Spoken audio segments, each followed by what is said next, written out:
Boker Tov, il est 8h heure de Jérusalem, 7h heure de Paris. C'est l'heure du premier journal d'information ce matin sur Studio Kalita, relayé sur les ondes de Radio J à Paris. Vive tension dans le golfe Persique après l'arraisonnement vendredi par les Iraniens d'un nouveau pétrolier britannique. Le Daily Telegraph a révélé que le gouvernement britannique devrait annoncer une série de mesures punitives contre les Iraniens après cet arraisonnement. L'une des mesures les plus déterminantes sera le gel de tous les avoirs iraniens en Grande-Bretagne.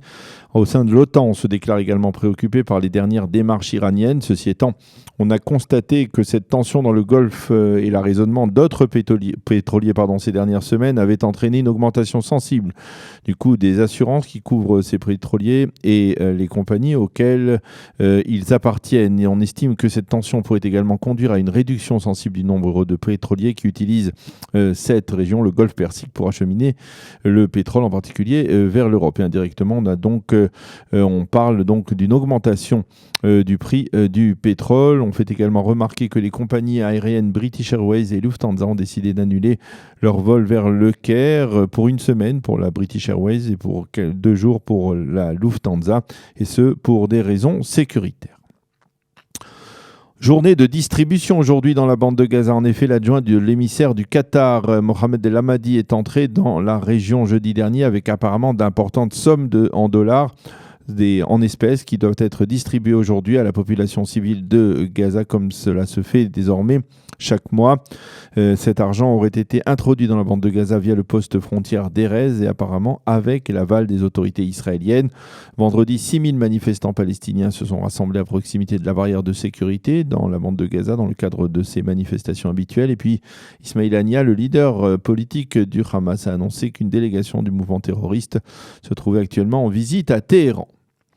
Un mot de politique à 10 jours de la clôture des listes électorales pour les élections à la 22e Knesset. La droite sioniste et religieuse n'est toujours pas parvenue à s'unir. Une rencontre qui s'est tenue hier soir pendant plusieurs heures entre Ayelet Shaked et Naftali Bennett n'a pas abouti à une décision concernant les projets des deux leaders de ce qui était la nouvelle droite. Shaked voudrait prendre la tête de tout le bloc nationaliste et religieux, tandis que Bennett croit encore que son parti, donc la nouvelle droite, a une chance de passer le seuil d'éligibilité le 17 septembre prochain. Quant à Bezalel Smotrich, qui est aujourd'hui ministre des Transports, eh bien, il a critiqué la démarche de Shaked et de Bennett et a regretté qu'il n'ait pas tiré, selon lui, les leçons de leur échec lors des élections du 9 avril dernier. Je vous rappelle que la nouvelle droite n'avait pas réussi à franchir le seuil d'éligibilité. Il lui manquait à l'époque quelques 1300, 1400 voix. Cette fois, nous ne leur pardonnerons pas d'avoir fait chuter un gouvernement de droite, a déclaré donc Bezalel Smotrich, qui est le leader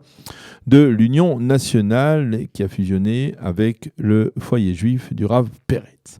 De son côté, Orly Lévy-Abécassis, dont le parti Gesher a conclu un accord de liste commune avec le parti travailliste la semaine dernière, a déclaré qu'elle n'écartait pas l'option de se joindre à un gouvernement conduit par Binyamin Netanyahou. Notre limite sera la confirmation, l'officialisation d'un acte d'accusation contre le Premier ministre, a-t-elle affirmé.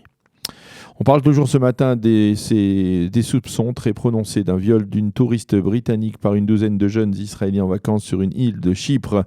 3 des 12 jeunes Israéliens qui jusqu'à présent avaient collaboré avec les enquêteurs chypriotes ont décidé désormais de garder le silence. Les soupçons pèsent en particulier sur un jeune qui était en contact direct avec la touriste et l'a attiré apparemment dans un guet-apens dans l'une des chambres de l'hôtel où il se trouvait. L'avocat de ce jeune appelle le gouvernement israélien à œuvrer afin de ramener l'ensemble de cette douzaine de jeunes en Israël. 9 de ces jeunes rejettent catégoriquement avoir un lien avec cette affaire. Les 3 autres rejettent l'accusation de viol. Et puis une très bonne nouvelle pour terminer ce premier journal d'information, une belle victoire de l'équipe junior d'Israël en basketball qui s'est qualifiée hier soir pour la finale du championnat d'Europe à Tel Aviv au détriment de l'équipe de France, les Bleuets tels qu'on les appelle. 81-70, Nani Avdia a été le joueur israélien le plus dominant avec 26 points. Il a confirmé ainsi les capacités exceptionnelles qu'on lui porte et qui font de lui un candidat quasi certain à la NBA, la Ligue américaine de basketball professionnel. Ce soir, la sélection israélienne rencontrera en finale les Espagnols. C'est la 3e fois consécutive que les Israéliens, qui sont également champions d'Europe sortants, arrivent en finale de cette compétition. La météo pour terminer, en cette journée du jeûne du 17 Tammuz, temps normal pour la saison, 29 degrés à Jérusalem, 30 à Tel Aviv et 38 degrés à Eilat. Fin de ce premier journal d'information sur Studio Qualité.